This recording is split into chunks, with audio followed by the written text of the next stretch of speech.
चला तर आपण आज शेवयाची खीर बनवूया। त्यासाठी आपण 1 वाटी साखर घेतलेला आहे, अर्धा ग्लास दूध घेतलेला आहे, थोडेसे ड्रायफ्रूट घेतलेले आहे। तुम्हाला जे ड्रायफ्रूट आवडले ते तुम्ही टाकू शकता।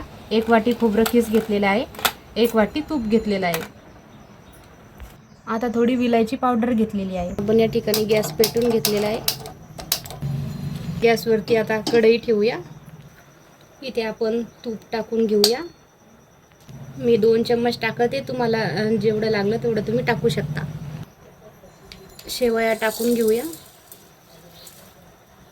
छान अशा परतून घेऊया। आता आपण याला परतून घेऊया,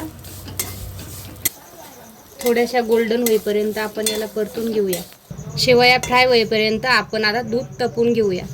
आता आपल्या शेवया थोड्या लालसर झालेल्या आहे, आपण आता गॅस बंद करूया। आता दूध पण गरम झालेलं आहे।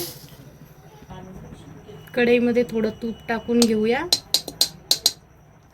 आणि ड्रायफ्रूट फ्राय करून घेऊया।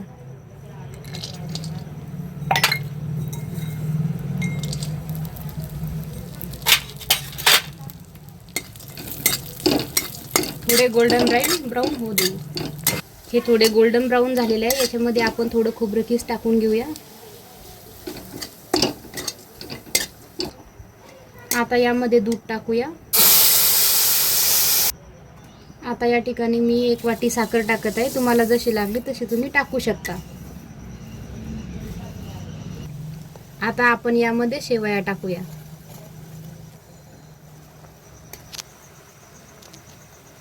आता आपण यामध्ये विलायची टाकूया। आता ही थोडी शिजू देऊया आपण। आता आपली शेवयाची खीर रेडी झालेली आहे, तुम्ही बघू शकता। तुम्हाला आमची रेसिपी आवडल्यास लाईक नक्की करा।